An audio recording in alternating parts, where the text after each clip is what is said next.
Hello guys, ഞാൻ അങ്ങനെ പ്രിയദർശിനി കയറിയ സന്തോഷമാണ് ഈ കാണുന്നത്. എന്റെ സന്തോഷത്തിന്റെ പിന്നിൽ ഒരു കഥ തന്നെ ഉണ്ട്. കാരണം എന്താണെന്ന് വെച്ചാൽ എന്റെ നാട്ടിലെ ചങ്ങായിമാര് എന്നെയും കാത്ത് അവിടെ നിൽക്കണം. അപ്പൊ എനിക്ക് കറക്റ്റ് ടൈം അവിടെ എത്തണം എന്നുണ്ടെങ്കിൽ എനിക്ക് കുറ്റ്യാടി ബസ് കയറണം. അപ്പൊ എനിക്ക് കിട്ടിയ ബസ്സാണ് പ്രിയദർശിനി. അങ്ങനെ എന്റെ മൂവി ബസ്സിലടക്കം അത് കടത്തി വെട്ടിച്ചാണ് പോകുന്നത് ഗൈസ്. അങ്ങനെ പ്രിയദർശിനി എന്നെ കടയങ്ങാട് ഇറക്കിയിട്ട് പോയി. അതിനുശേഷം ഞാൻ എന്റെ ബസ്സിനെ വെയിറ്റ് ചെയ്ത് നിൽക്കുകയാണ് മൂഴിക്ക് പോകാൻ വേണ്ടി. ആ പാണ്ടിലോറിന്റെ ബാക്കിൽ നിന്ന് മന്ദം വരുന്നതാണ് നമ്മുടെ മൂവി ബസ്. അങ്ങനെ ഞാൻ പന്തിരിക്കര എത്തി ഗൈസ്. ഞാൻ ഈ തിരക്കിട്ട് പോകുന്ന എന്റെ ഫ്രണ്ട്സിനെ കാണാൻ വേണ്ടിയിട്ടാണ്. ഇവര് രണ്ടാളും എന്റെ ചെറുപ്പം തൊട്ടേ ഉള്ള എന്റെ ബെസ്റ്റ് ഫ്രണ്ട്സ് ആണ്. അപ്പൊ നമ്മൾ ഇന്ന് പോകുന്ന ഒരു മോഷണത്തിനാണ്. നമ്മൾ വളരെയധികം കഷ്ടപ്പെട്ടിട്ട് വേണം കക്കാൻ പോകാൻ. കാരണം ആ സ്ഥലം വരുന്ന ഒരു വയലിന്റെ അറ്റത്താണ്. എനിക്ക് പിന്നെ പണ്ടേ കണ്ടെന്നുള്ള എക്സ്പീരിയൻസ് ഉള്ളതുകൊണ്ട് ഇതൊന്നും ഒരു പ്രശ്നമുള്ള കാര്യമില്ലായിരുന്നു. നമ്മൾ വന്നത് എന്താണെന്ന് വെച്ചാൽ റംബൂട്ടാൻ പറിക്കാൻ വേണ്ടിയിട്ടാണ്. സംഭവം അവർ പറിച്ചതിന് ശേഷമുള്ള ബാക്കി റംബൂട്ടാൻ നമ്മൾ പറിക്കുന്നത് ആ മരം അവർ വെട്ടിയിട്ടിട്ടുണ്ട്. അത് എന്താണെന്ന് എനിക്ക് അറിയാൻ പാടില്ല.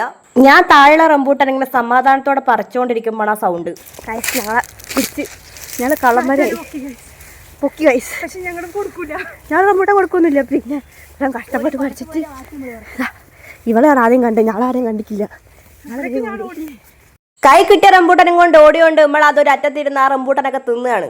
അങ്ങനെ റംബൂട്ടാൻ നിന്ന് മതിയാകത്തോണ്ട് നമ്മൾ ഒരു അതാമിളിച്ചിന്റെ പീടിയെ പോയിട്ട് കുറച്ച് മുട്ടയെല്ലാം വാങ്ങി തിന്ന്. ഞാൻ നോക്കുമ്പോൾ എന്റെ അച്ഛന്റെ ഫ്രണ്ടും കൂടെ സോഡ കുടിക്കാൻ വേണ്ടി വന്നിക്ക്.